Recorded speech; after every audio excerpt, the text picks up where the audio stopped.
정부가 돈을 얹어줍니다. 최대 12%입니다. 3년만 채우면 2,200만 원이 됩니다. 정부가 직접 보태주는 방식입니다. 이거 나랑 상관 있는 얘기네? 혹은 이렇게 느끼시는 분도 계십니다.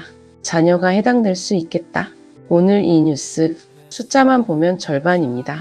왜 지금 이 상품이 나왔는지, 누가 실제로 혜택을 받는지, 그리고 이 정책이 담고 있는 더 큰 메시지가 뭔지, 이 세 가지를 오늘 하나씩 짚어드리겠습니다. 지금까지의 핵심을 한 문장으로 정리하면 이렇습니다. 최대 12% 숫자는 단순합니다. 하지만 그 뒤에 담긴 이야기가 더 중요합니다. 이름부터 보겠습니다. 청년 미래적금입니다. 이재명 정부의 대표 청년 자산 형성 상품입니다.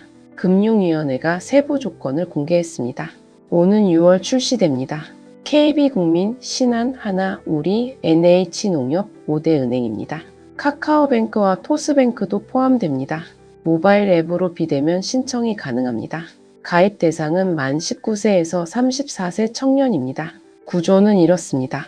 매달 최대 50만 원 납입, 기간은 3년입니다. 3년을 꽉 채우면 원금은 1,800만 원이 됩니다.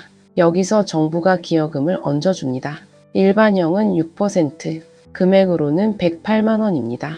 우대형은 12%, 금액으로는 216만 원입니다. 여기에 은행 이자까지 더하면 우대형 기준 손에 쥐는 돈은 최대 2,200만 원 안팎입니다. 이자율은 아직 확정되지 않았습니다. 다만 청년도약계좌 최대 금리 수준인 연 6% 선에서 정해질 것으로 보입니다. 여기까지 들으시면 단순해 보입니다. 적금인데 정부가 보너스를 준다. 그렇습니다. 그런데 조건이 있습니다. 가입 문턱이 이중입니다. 첫 번째, 총급여 7,500만 원 이하 근로소득자이거나 연 매출 3억 원 이하 소상공인이어야 합니다. 두 번째, 가구소득 합계가 기준 중위소득 200% 이하여야 합니다. 이 두 가지를 동시에 충족해야 합니다. 여기서 헷갈린 분들 많습니다. 나는 소득 기준 되는 것 같은데 가구소득 기준에서 걸릴 수 있습니다.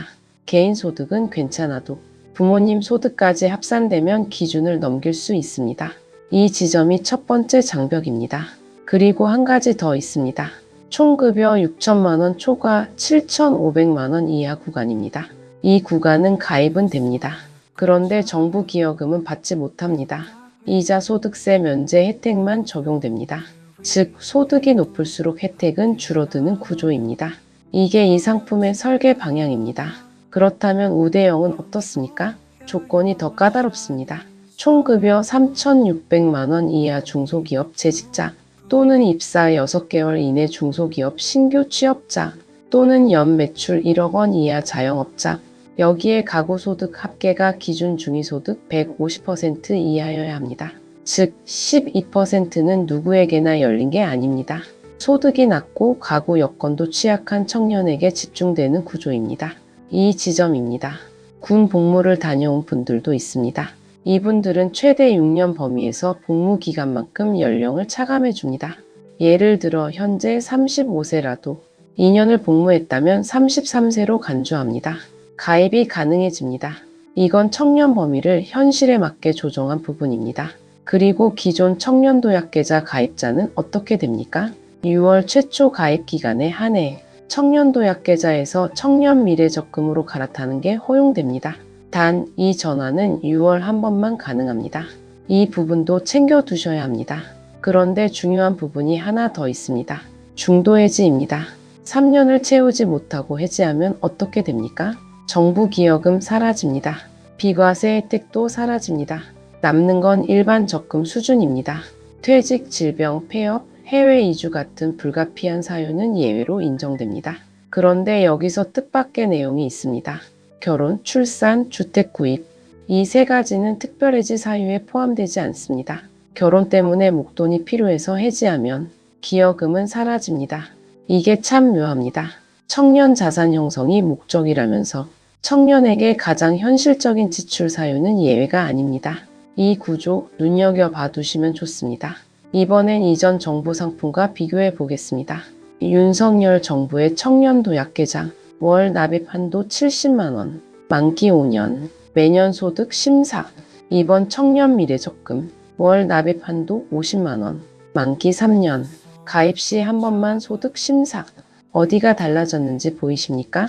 부담을 줄였습니다. 기간을 짧게 했습니다. 소득 심사 횟수도 줄였습니다. 접근성을 높인 겁니다. 다른 말로 하면 이렇습니다. 더 많은 청년이 끝까지 유지할 수 있게 설계했다. 이 지점입니다. 지금까지의 핵심을 한 문장으로 정리하면 이렇습니다. 짧아진 기간, 간소화된 조건, 그러나 혜택은 선별적입니다. 이 구조가 왜 이렇게 만들어졌는지 그 이유가 따로 있습니다. 문제는 이게 아닙니다. 이 적금이 유리한지 불리한지가 핵심이 아닙니다. 모두가 놓친 진짜 포인트는 따로 있습니다. 왜 지금 굳이 3년짜리인가? 자산 형성 상품이라고 하면 보통 길게 설계됩니다. 5년, 10년, 길면 더 깁니다. 오래 유지할수록 더 유리하도록 구조를 만듭니다. 그런데 이번엔 3년입니다. 이 선택이 말해주는 게 있습니다. 지금 청년은 5년을 버티기 어렵다. 이게 정부의 판단입니다. 단순히 청년을 배려해서 짧게 만든 게 아닙니다. 현실을 인식했기 때문에 짧게 만든 겁니다. 취업이 안정적이지 않습니다. 주거 비용이 오르고 있습니다. 생활비 압박이 커졌습니다. 소득이 고정되지 않은 청년이 많습니다. 이 상황에서 5년짜리 적금을 밀어붙이면 어떻게 됩니까? 중도 해지율이 높아집니다. 혜택을 받지 못하고 나오는 사람이 늘어납니다. 그래서 3년으로 줄인 겁니다. 이 지점입니다. 그리고 또 하나, 결혼과 출산, 주택 구입이 특별해지 사유에서 빠진 부분을 다시 보겠습니다. 이 세 가지는 청년이 가장 많이 목돈을 쓰는 이유입니다. 그런데 이걸 허용하지 않았습니다. 이게 이 상품이 진짜 원하는 목적이 무엇인지를 보여줍니다. 이 상품은 주거 자금용이 아닙니다. 결혼 자금용도 아닙니다. 청년이 사회에 진입한 뒤 최소한의 자산 기반을 만드는 것, 그게 목표입니다. 즉, 단기 목돈 마련이 아니라 중기 자산 기반 형성입니다. 이 방향이 담겨 있습니다. 그렇기 때문입니다.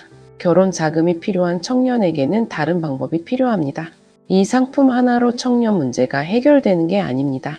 이걸 알고 가입하느냐, 모르고 가입하느냐는 차이가 있습니다. 그리고 더 큰 흐름이 있습니다.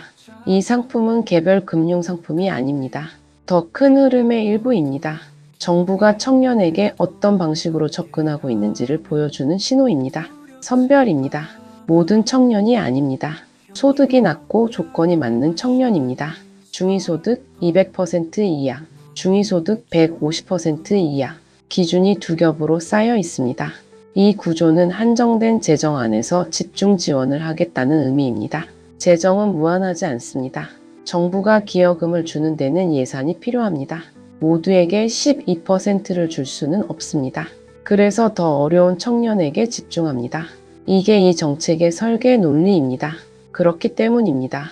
이 상품을 두고 왜 나는 혜택이 적냐고 느끼는 분이 있다면 그 느낌 자체가 이 상품의 구조를 정확히 읽으신 겁니다. 혜택이 적다는 건 그만큼 여건이 덜 어렵다는 신호이기도 합니다.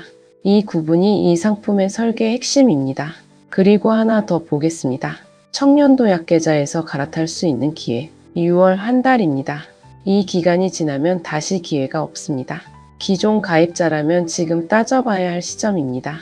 청년도 약계좌를 유지하는 게 유리한지, 청년 미래적금으로 전환하는 게 나은지, 각자의 소득, 만기까지 남은 기간, 기여금 조건, 이 세 가지를 함께 비교해 보셔야 합니다. 이게 단순한 갈아타기가 아닙니다. 전환이냐 유지냐 판단을 요구하는 결정입니다. 지금까지의 핵심을 한 문장으로 정리하면 이렇습니다. 3년이라는 기간 선택, 선별 지원 구조, 그리고 해지 조건의 설계 방식이 모두 같은 방향을 가리키고 있습니다. 이 상품은 청년 현실을 반영한 정책의 결과물입니다. 결국 이 상품을 한 줄로 읽으면 이렇습니다. 청년에게 기회를 준다. 하지만 모두에게는 아니다. 이 두 줄이 전부입니다. 짧아진 기간은 배려처럼 보이지만 그 안에는 청년 현실의 무게가 담겨 있습니다.